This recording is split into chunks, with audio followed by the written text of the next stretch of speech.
오늘은 출애굽기 33장 12절부터 23절 말씀에 근거하여서 하나님의 마음이라는 제목으로 성도 여러분과 함께 은혜를 나누고자 합니다.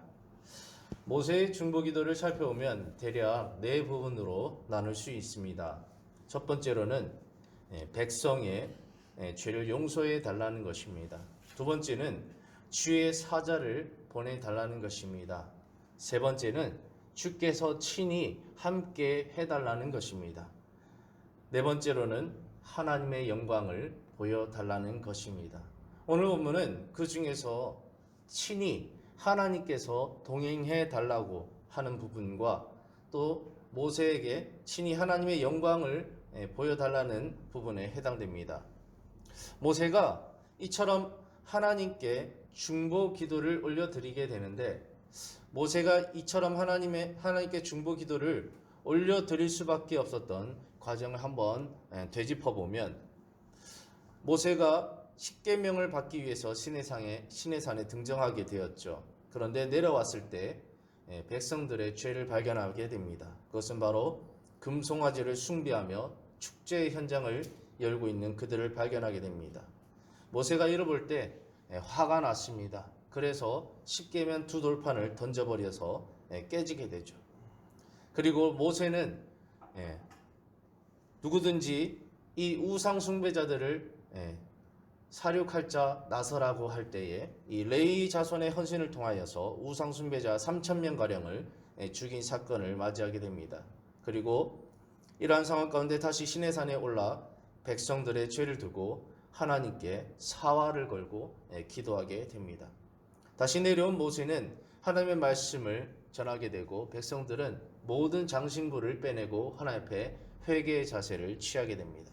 그리고 모세는 회막으로 나아가 하나님께 다시 한번 기도하는 모습을 발견하게 됩니다. 저는 이런 흐름을 살펴보면서 왜 모세가 이렇게 사활을 걸고 하나님 앞에 중보 기도할 수밖에 없는 상황, 왜 이러한 일이 발생한 것일까? 아니, 왜 발생해야만 했을까라는 질문을 던지며 고민하게 되었습니다. 그러한 부분을 두고 중점적으로 묵상하며 하나님께 묻게 되었습니다. 하나님, 왜 출애굽한 이스라엘 백성들에게 그리고 모세에게 이런 일이 발생했을까요? 아니, 왜 이런 일이 발생해야만 했을까요? 그 이유는 무엇입니까? 라고 오늘 본문을 두고 묵상하게 되었습니다. 묵상하는 가운데 하나님께서는 저에게 이런 가르침을 허락하셨습니다. 그것을 저의 관점으로 잠시 나누고자 합니다.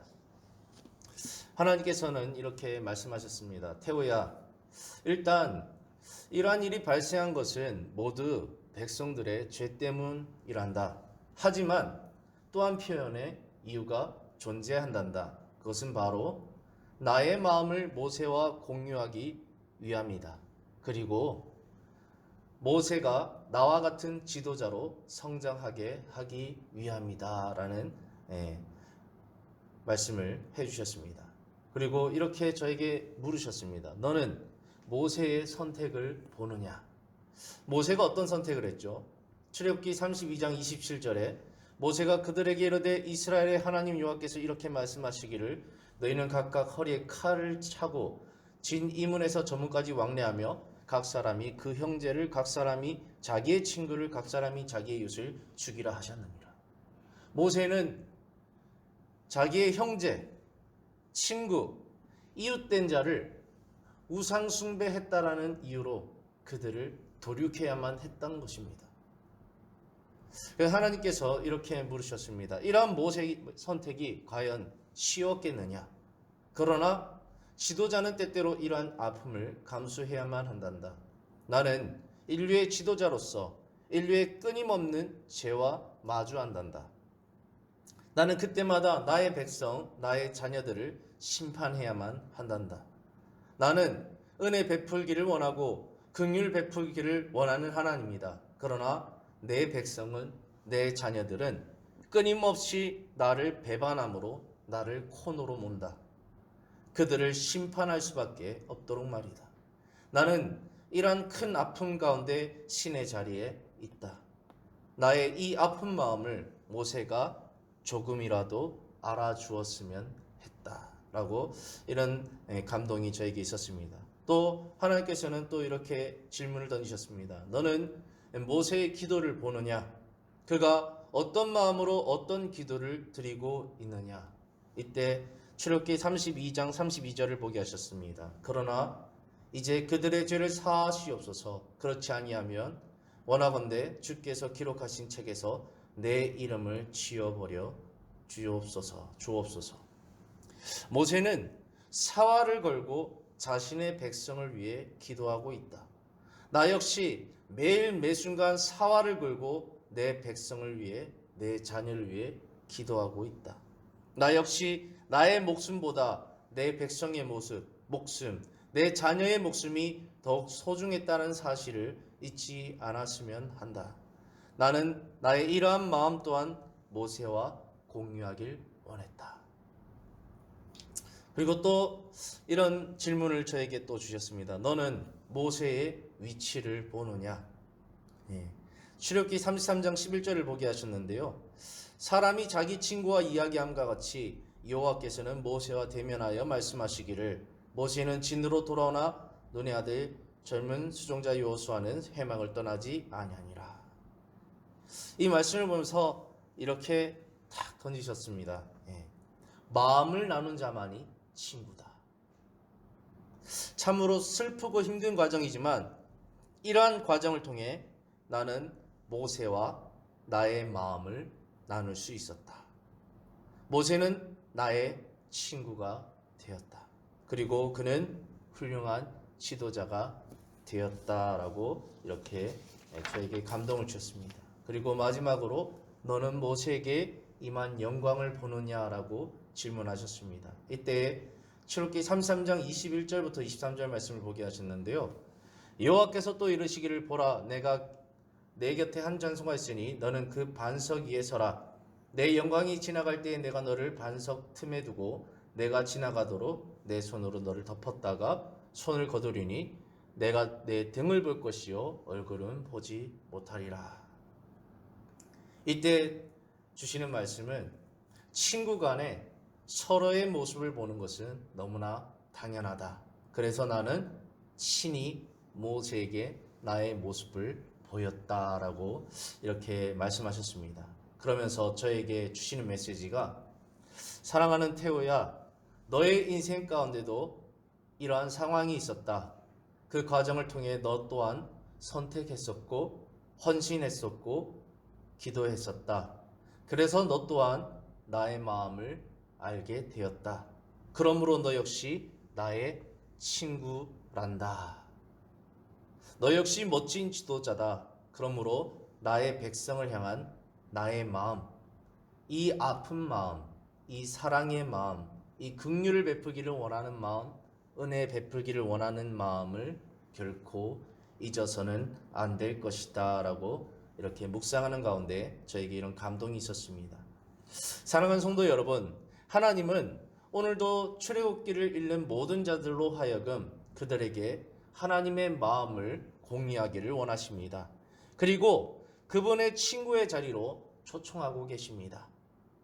마음을 아는 자만이 하나님의 친구가 될 수 있습니다.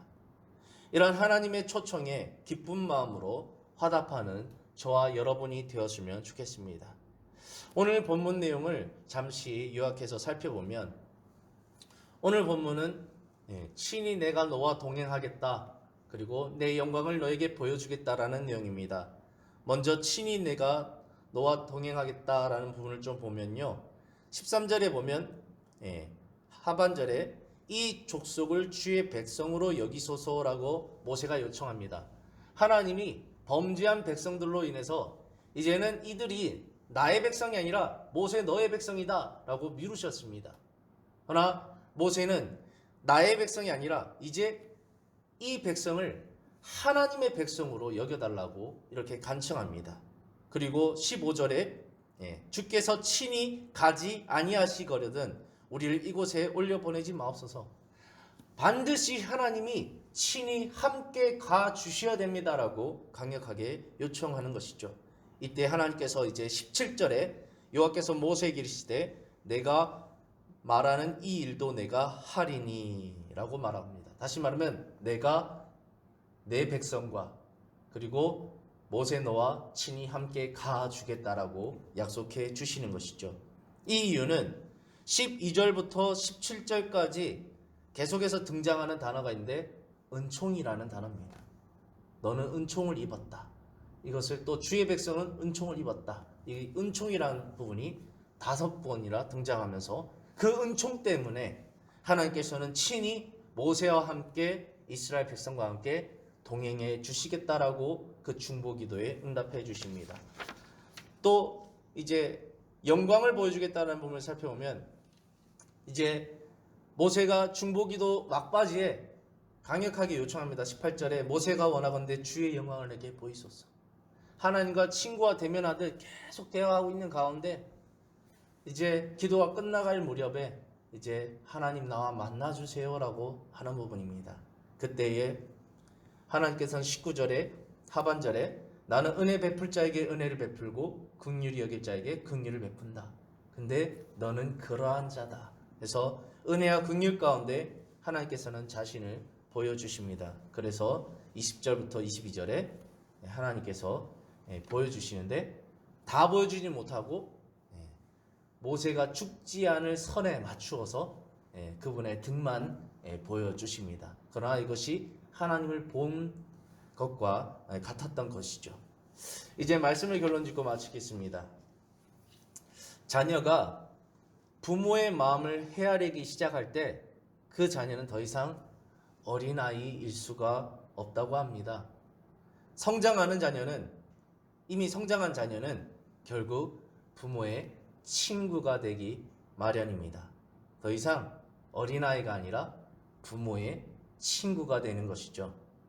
이처럼 모세가 하나님의 마음을 이 아픈 우상숭배의 사건을 통해서 백성의 죄를 떠안고 하나님의 마음, 하나님의 심정, 하나님도 이랬겠구나라는 것을 알아가는 과정을 통해서 하나님의 마음을 알았을 때 그는 성장할 수 있었고 하나님의 친구가 될 수 있었습니다. 그리고 그 하나님의 마음을 알았기 때문에 그는 하나님의 심정으로 백성을 돌보는 멋진 지도자가 되었습니다.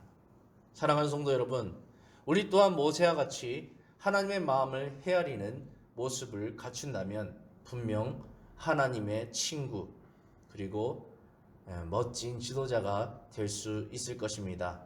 오늘도 하나님의 마음과 뜻을 헤아리며 우리 자신에게 맡겨진 교회, 영혼들, 그들을 위해 중보하며 아파하며 기도하며 이 새벽 기도회를 보내기를 소망합니다. 기도하겠습니다.